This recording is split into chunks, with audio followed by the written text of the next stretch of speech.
Pertanyaan pertama saya langsung tertuju kepada Mbak Bivitri. Mbak Bivit, jadi menurut Anda apakah Wakil Presiden Gibran Raka Buming Raka ini memenuhi syarat dimakzulkan? Memenuhi syarat atau tidak nanti kan itu ada keputusan politiknya, kemudian butuh putusan Mahkamah Konstitusi ya. Tapi kalau kita lihat pasalnya, satu saya mau kritik dulu, mungkin Pak Jokowi kurang dapat masukan tuh. Nggak harus satu paket itu dulu. Jadi pasalnya itu bunyinya presiden dan garis miring atau wakil presiden. Jadi nggak harus dua-duanya. Kalau salah satu boleh, itu dulu.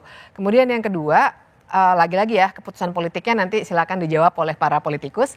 Tapi kata-katanya itu sebenarnya pelanggaran hukum satu yang memang membutuhkan kualifikasi yang khusus. Tapi bedanya adalah yang melakukan pemeriksaan pelanggaran hukum itu nanti proses setelah DPR di Mahkamah Konstitusi. Jadi tidak harus misalnya harus ada dulu pelanggarannya yang sudah berkekuatan hukum tetap misalnya begitu kan biasanya kalau untuk mencalonkan diri jadi anggota legislatif begitu ya. Tapi ini untuk presiden dan atau wakil presiden seperti itu. Kemudian ada yang agak longgar sebenarnya Mbak Audrey, yaitu perbuatan tercela dan juga satu lagi adalah melanggar atau tidak memenuhi syarat lagi sebagai presiden dan atau wakil presiden.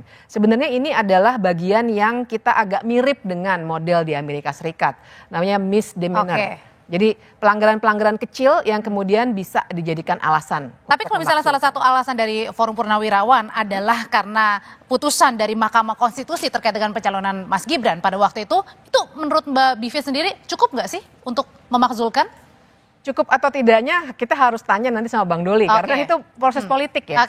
Tapi kalau bahwa itu harus dibahas dulu oleh DPR itu yang utama. Nanti DPR kemudian yang akan mengirimkan ke MK, MK yang akan memeriksanya nanti secara hukum. Tapi memang secara secara hukum belum pernah ada pasal atau putusan yang bilang bahwa putusan 90 itu salah. Walaupun ada putusan Majelis Kehormatan MK untuk pamannya Gibran waktu itu. Nah berarti itu butuh proses politik lagi. Bang Doli kalau gitu sebenarnya dari DPR sendiri akan dibahas, akan diproses atau mandek alias tidak akan pernah dibahas nih? Ya saya kira pertama begini, saya mau sampaikan apa yang disampaikan oleh bapak-bapak kita orang tua kita Purnawirawan TNI itu tentu kita harus hormati, harus kita hargai ya. Karena itu juga hak konstitusinya mereka menyampaikan pandangan dan pendapat gitu. Nah tetapi yang kedua adalah apakah kemudian semua pandangan masukan dari masyarakat itu bisa kita teruskan atau tidak itu yang jadi soal. Nah kalau masuk ke DPR secara teknis sekarang memang kan sedang reses. Jadi itu belum suratnya masih proses administrasi di skala jenderal, nanti masuk di pimpinan yang agendakan bersama dengan fraksi-fraksi. Nah tapi kalau menurut pandangan saya dan Golkar gitu ya, kita tentu akan membahas itu pada saat kita melihat kan ada dasarnya. Dasarnya tadi pasal 7A, B, C itu ya. Nah kalau semuanya itu syarat tadi yang disebutkan tidak terpenuhi, ya kita tentu nanti kan gini, ke Mahkamah Konstitusi itu kan kita uji ya, apakah kesalahan-kesalahan itu menurut kita memang betul salah, itu kita uji lagi di Mahkamah Konstitusi. Nah kalau saya berpandangan sampai saat ini, saudara wakil presiden itu tidak terpenuhi syaratnya di dalam pasal 7A itu ya, bahwa apakah memang sekarang saudara Gibran itu melakukan pelanggaran hukum yang berupa misalnya pengkhianatan terhadap negara, apa yang dikhianati? Korupsi. Kalau tadi soal polemik putusan MK misalnya. Nah ini begini, itu kan putusan MK itu kan proses sebelum terjadinya Pilpres. Nah Pilpres kita udah selesai. Ya sudah proses hukum, politik dan legitimasi sosialnya juga sudah terjadi. Waktu itu pasangan Pak Prabowo dan Mas Gibran ini kan sudah meraih sekitar 58%. Jadi sudah punya legitimasi yang kuat. Nah pertanyaannya kalau kemudian itu yang jadi soal, kenapa tidak pada saat itu kemarin digugat? Ya. Kenapa sekarang? Kenapa baru sekarang? Dan yang sekarang digugat adalah setelah posisi sebagai wakil presiden. Nah, gitu. Kalau gitu tidak cukup kuat dong menurut Mbak Bivit. Kalau misalnya tadi alasannya hanya dari putusan MK, kenapa nggak kemarin aja pada saat rame-rame di MK? Ya, saya kira ini kan semuanya memang dinamika politik ya. Kalau pertanyaannya kenapa tidak kemarin-kemarin, saya kira ini juga ada kaitannya dengan peristiwa-peristiwa seputar sebelum para jenderal mengirimkan surat ini. Oke. Lagi-lagi ini memang hak mereka gitu ya. Apakah misalnya ada pertemuan antara Bu Mega dengan Pak Prabowo atau kelompok-kelompok lainnya.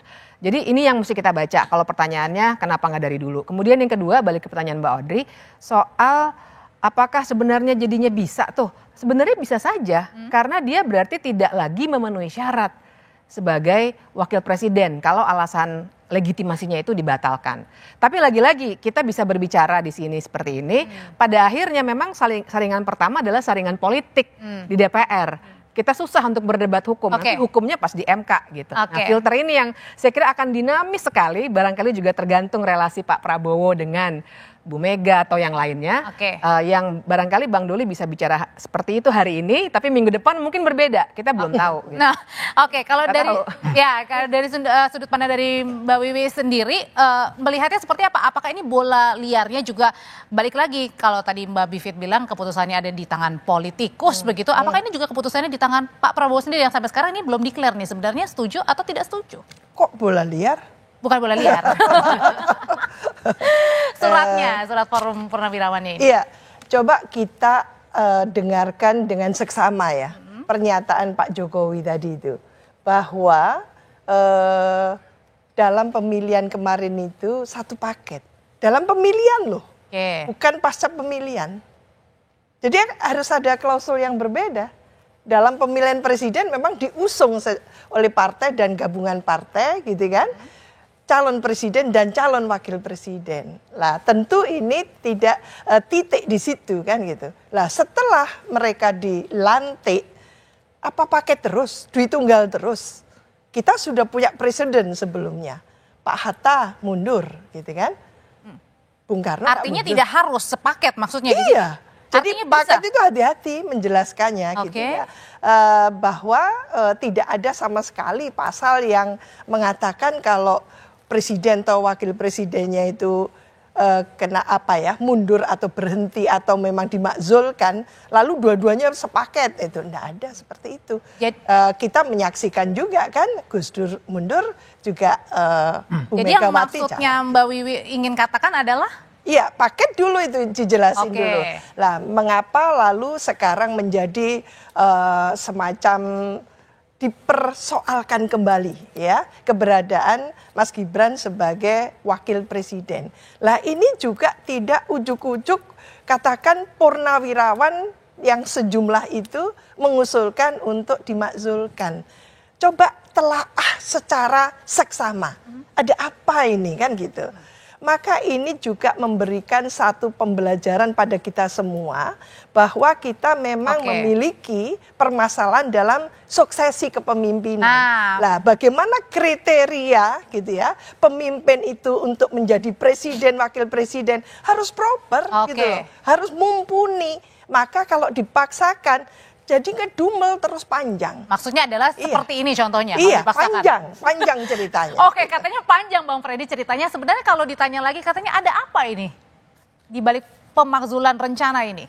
Ya, sebetulnya yang dikatakan Pak Jokowi itu satu paket itu konteksnya adalah alasan yang disampaikan Purnawirawan. Karena mereka memakai alasan putusan MK 90.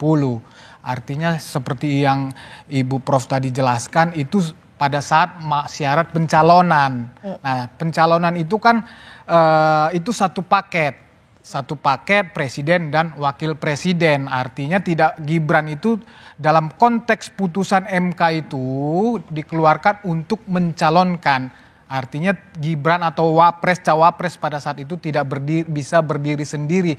Nah, kenapa? Tadi udah dijelasin sama Bang Doli. Ya memang harusnya putusan MK itu tidak bisa dipakai alasan untuk memakzulkan karena sudah tuntas itu mekanisme hukum, mekanisme politisnya sudah selesai itu. Nah itu yang pertama. Kemudian tadi merespon Mbak Bivitri, jadi yang mau disampaikan di situ memang MK nanti menguji ya.